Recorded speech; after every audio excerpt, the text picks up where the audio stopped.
कहानी की शुरुआत में हमें 5 कॉलेज स्टूडेंट्स को दिखाया जाता है जो एक प्रोटेस्ट रैली में भाग लेने के लिए वर्जीनिया के जंगलों से होते हुए वॉशिंगटन डीसी जा रहे होते हैं। और क्योंकि वो सबके सब पैदल ही चल रहे होते हैं तो वो लिफ्ट मांगने की कोशिश करते हैं और बड़ी मुश्किलों के बाद उन्हें एक ट्रक में लिफ्ट मिल जाती है जो उन्हें एक गैराज तक पहुंचा देता है, जहां पर कोल और बूनी गैराज के ओनर से गाड़ी के बारे में पूछते हैं। लेकिन बूनी एक नीग्रो था, इसीलिए गैरेज का ओनर उसे बिल्कुल भी पसंद नहीं करता था, जिससे वो वहां से चला जाता है। हालांकि कोल को यह बात बुरी लगती है और वो गैरेज के ओनर को समझाने की कोशिश करता है। इसके बाद गैरेज का ओनर उसे बताता है कि उसके पास एक ही गाड़ी थी जो उसने अभी थोड़ी देर पहले किसी को दे दी है।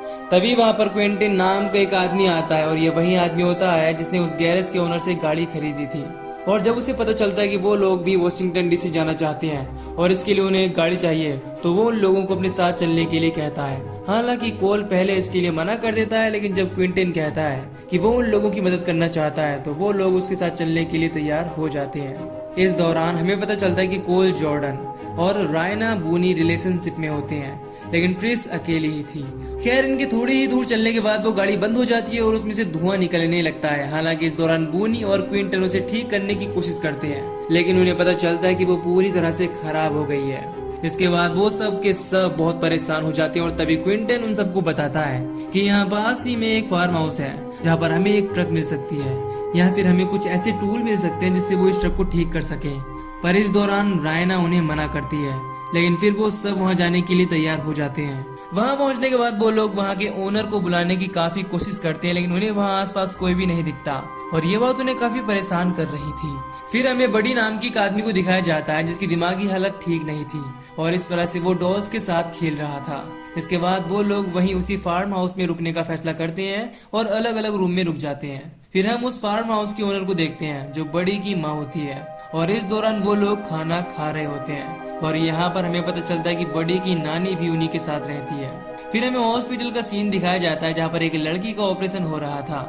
इधर ट्रिस और क्विंटन अकेले होते हैं और क्विंटन इस दौरान स्मोक कर रहा था और ठंड लगने की वजह से वो ट्रिस को भी स्मोक करने के लिए देता है। और इसी दौरान ट्रिस काफी एक्साइटेड हो जाती है और वो उसके साथ इंटीमेट होने की कोशिश करती है। वो उसे इसके लिए साफ इनकार कर देता है और वहाँ से उठकर चला जाता है। फिर हम देखते हैं कि क्विंटन कोल जॉर्डन के पास जाते हैं और उन्हें बताते हैं कि उसने फार्म हाउस के बाहर एक ट्रक देखी है, इसे उन दोनों को चेक करना चाहिए। इसके बाद वो सब ट्रक को चेक करने के लिए वहां जाते हैं। इधर फार्म हाउस के चारों ओर तार लगी होती है, जिससे कोल तो बचकर निकल जाता है, लेकिन उसी दौरान जॉर्डन उस तार को छू लेती है, इससे उसे शॉक लग जाता है और वो जमीन पर गिर जाती है। ऐसे करंट लगने की वजह से उसके हाथ पूरी तरह से जल गए होते हैं, जिन पर क्विंटन कपड़े लपेटता है। और जब कोल उससे पूछता है कि क्या तुम ठीक हो, तो वो बहुत गुस्सा हो जाती है। फिर क्विंटन उसे अंदर ले जाता है और आराम करने के लिए कहता है। अब जब वो सब अगली सुबह उठते हैं तो उन्हें बाहर बड़ी दिखाई देता है, इससे कोल उसके पास जाकर बात करने की कोशिश करता है, लेकिन उसके पास पहुंचते ही वो उस पर हथौड़े से वार कर देता है। इसके बाद बूनी भी बड़ी पर अटैक कर देता है और वो लगातार एक दूसरे को मारने लगते हैं। तभी वहाँ पर बड़ी की माँ पहुंच जाती है जो उन दोनों को रोकती है और यहाँ पर वो उन लोगों से माफी मांगती है। वो बताती है कि बड़ी का दिमाग अभी भी एक बच्चे की तरह है, इसीलिए उसने ऐसा किया है। और फिर वो उनसे पूछती है कि क्या उन्हें रात में अच्छी नींद आई। फिर वो उन्हें अपना इंट्रोडक्शन देती है और उन लोगों को ब्रेकफास्ट के लिए इनवाइट करती है। और इस दौरान हम देखते हैं कि हथौड़े से वार करने के कारण कोल की नाक पूरी तरह से टूट गई थी और उससे बहुत खून निकल रहा था। इसके बाद ये सब ब्रेकफास्ट करते हैं और इस दौरान ट्रिस कहती है कि उसे यहाँ पर कुछ भी ठीक नहीं लग रहा, इसीलिए उन्हें यहाँ से चलना चाहिए। हालांकि वहाँ पर सब इस बात से सहमत नहीं थे, लेकिन कोल ट्रक ठीक करने के लिए कहता है और वो जॉर्डन के साथ फिर से बडी से मिलने जाता है। इस बार बडी उनसे बहुत अच्छे से बिहेव करता है और उसे जॉर्डन काफी पसंद आती है, जिसकी वजह से वो जॉर्डन से दोस्ती करने के लिए कहता है और उसे एक छोटा सा टॉय भी देता है। फिर हम क्विंटन और ट्रिस को देखते हैं जहां क्विंटन उससे रात के लिए माफी मांगता है, लेकिन अब ट्रिस को इस बात से कोई भी फर्क नहीं पड़ता। इसके बाद जॉर्डन रायना को बताती कि बडी ने मुझे एक टॉय दिया है और वो मुझसे दोस्ती करना चाहता है। इस बात पर रायना उसका मजाक उड़ाती है। फिर हम उस लड़की को देखते हैं जिसका ऑपरेशन हो रहा था और उसके पैर कट गए थे, इस वजह से डॉक्टर उसका बैंडेज करते हैं। इसके बाद ट्रिस बड़ी की माँ से टॉयलेट के लिए पूछती है। वो बताती है कि हमारे घर का टॉयलेट बहुत ही गंदा है और हम नहीं चाहते कि ऐसा गंदा टॉयलेट हमारे मेहमान देखें, इसीलिए तुम फार्म हाउस के पीछे वाले टॉयलेट में चली जाओ जो एकदम साफ है। इधर जब पोल और जॉर्डन ट्रक ठीक कर रहे होते हैं तभी उनके पास रायना पहुंचती है जो उनसे बूनी के बारे में पूछती है। इसके बाद वो तीनों उसे ढूंढने लगते हैं। फिर हम ट्रिस को देखते हैं जो टॉयलेट ढूंढते हुए एक ऐसे कमरे में पहुंच जाती है जहाँ पर चारों तरफ खून ही खून होता है। तभी वहाँ पर उसे एक डायरी मिलती है जिसमें इंसानों के बॉडी पार्ट के ऑर्डर लिखे होते हैं। इससे उसे पता चलता है कि ये फैमिली इंसानों के बॉडी पार्ट्स को बेचती है। इससे पहले कि वो कुछ समझ पाती, इससे पहले ही वहाँ पर बडी पहुंच जाता है। इसे देखकर वो बहुत डर जाती है और उसे समझाने की कोशिश करती है, लेकिन बडी उस पर हथौड़े से अटैक कर देता है और उसके चेहरे पर लगातार हथौड़े से मारता है। इससे वो बेहोश हो जाती है। फिर वो एक हाइड्रोलिक बेड में उसके हाथ और पैर बांध देता है और उसका गला काट देता है। इस दौरान उसे बहुत दर्द हो रहा था। फिर बडी एक एक करके उसके हाथ और पैर भी काट देता है, जिन्हें वो एक बॉक्स में रख लेता है। इसके बाद वो उसके शरीर की सारी चमड़ी निकाल लेता है और उसके सारे बॉडी पार्ट्स भी निकाल लेता है। इसके बाद आखिर में वो उसका सर भी काट के पूरी तरह से बॉडी को अलग कर देता है और ये सीन बहुत ही ज्यादा भयानक था।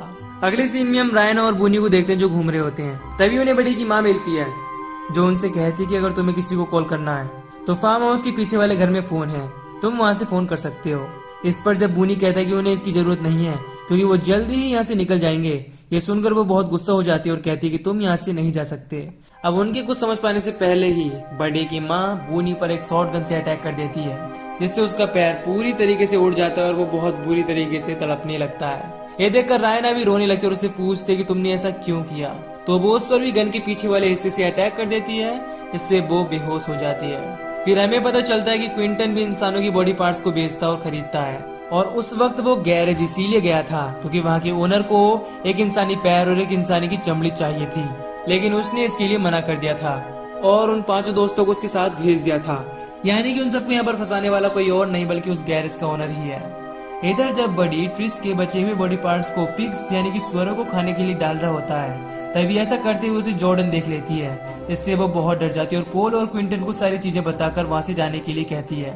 और यहाँ पर क्विंटन ऐसे मना करता है, ऐसे प्रिटेंड करता है जैसे उसे इस बारे में कुछ पता ही नहीं। लेकिन जब वो लोग वहाँ से निकलने के लिए दरवाजा खोलने की कोशिश करते हैं तो उन्हें पता चलता है कि उनका दरवाजा किसी ने बाहर से लॉक कर दिया है। इससे वो सब बहुत डर जाती है और वहाँ से निकलने के लिए कोई दूसरा रास्ता ढूंढने की कोशिश करते हैं। इधर जब बूनी और रायना की आँख खुलती है तो वो देखते हैं कि दोनों बंधे हुए हैं और वहाँ पर बडी भी मौजूद है। इससे वो मदद करने के लिए कहते हैं और जब वो रायना के पास जाता है तो बूनी को लगता है कि वो उसे खोलने जा रहा है। फिर हम कोल और बाकी लोगों को देखते हैं जिन्हें बाहर निकलने का रास्ता मिल जाता है और जब वो बाहर निकलते हैं तो क्विंटन उनसे कहता है कि वो अब और उनके साथ नहीं देगा क्योंकि वो उन लोगों की वजह से फंस गया है और वहाँ से भाग जाता है। हालांकि ये बात कोल और जॉर्डन को बहुत बुरी लगती है। फिर हम बडी को देखते हैं जो रायना के सर को चाकू से पूरी तरह से अलग कर देता है और उसका सर खोल देता है। ये देखकर बूनी पूरी तरह से डर जाता है और चिल्लाने लगता है, लेकिन बडी उसकी तरफ बिल्कुल भी ध्यान नहीं देता और वो रायना का पेट भी फाड़ देता है, जिससे उसकी अंतड़ियां बाहर आ जाती हैं। इसे देखकर बूनी बहुत बुरी तरीके से रोने लगता है क्योंकि वो रायना के लिए कुछ भी नहीं कर पाया। तभी वहां पर बडी की माँ और उसकी नानी आ जाती हैं। जब बडी की माँ उसे रोता हुआ देखती तो समझाती कि भगवान ने हम सबके लिए कुछ न कुछ प्लान किया है और वो टूटे हुए दिल से बहुत ही सुंदर चीजें बनाता है, इसीलिए तुम्हें रोना नहीं चाहिए। ये सुनकर बूनी को रायना के साथ बिताए हुए सारे पल याद आते हैं। उसी समय बडी अपनी माँ को बताता है कि कोई उन्हें बाहर से देख रहा है। इससे वो देखने के लिए बाहर जाती है और उसे बाहर जॉर्डन मिलती है। इसे देखकर वो उसका गला दबाने की कोशिश करती है, लेकिन कोल उसे छुड़ा देता है और उसे वहाँ से भागने के लिए कहता है। इस बात से बडी की माँ बहुत ज्यादा गुस्सा हो जाती है और वो उसे बुलाती है और कहती है कि इन लोगों ने तुम्हारी माँ को मारा है। इसके बाद बडी कोल को पकड़ लेता है और उसे उठा उठा के पटक देता है।